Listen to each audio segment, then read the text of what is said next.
Popular virtual keyboard app leaks 31 million users' personal data. Video.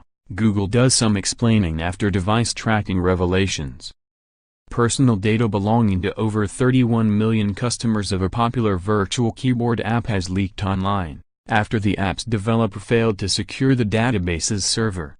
The server is owned by Eitan Fitusi, co-founder of AI.type, a customizable and personalizable on-screen keyboard, which boasts more than 40 million users across the world.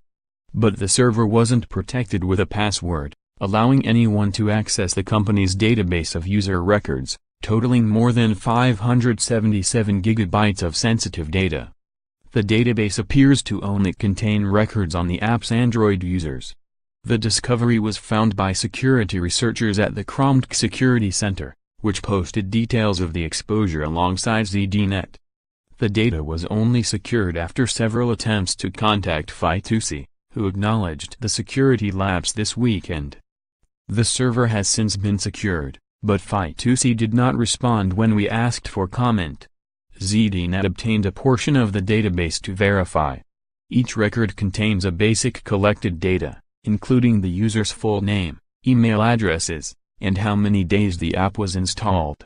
Each record also included a user's precise location, including their city and country. Other records are significantly more detailed. The app has a free version, which per its privacy policy collects more data than the paid version, which the company uses to monetize with advertising.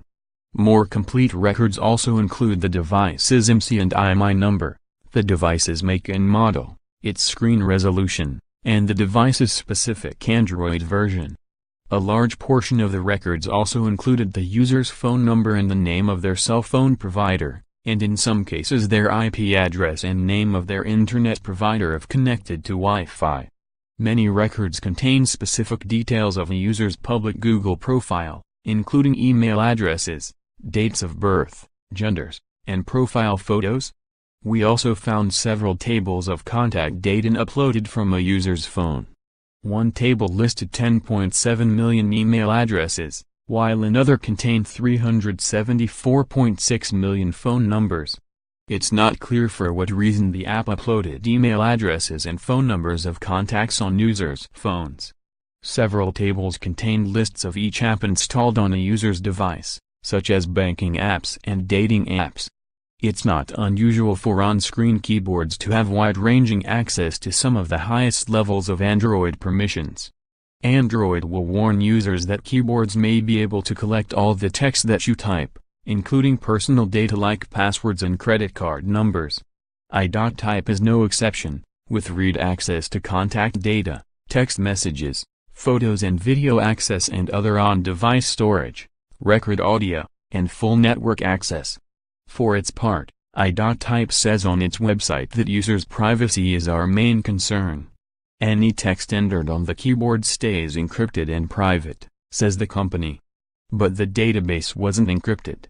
We also found evidence that text entered on the keyboard does get recorded and stored by the company, though to what extent remains unclear. The company also promises to never share your data or learn from password fields, but we saw one table containing more than 8.6 million entries of text that had been entered using the keyboard, which included private and sensitive information, like phone numbers, web search terms, and in some cases concatenated email addresses and corresponding passwords. Bob Diakenko, head of communications at Chromd Security Center, warned of the dangers of using free apps.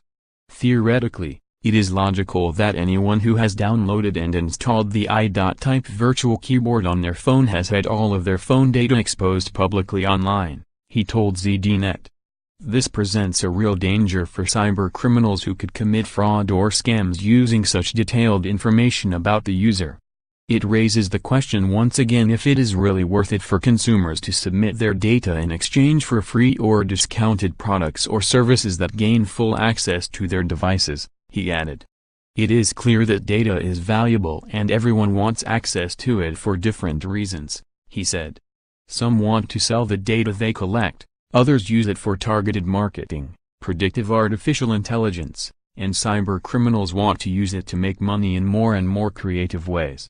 Contact me securely. Zach Whitaker can be reached securely on Signal and WhatsApp as 646 755 to 8849, and his PGP fingerprint for email is 4D0E92F2E36AEC51DAE5D97CB8C15 5EB6CE5.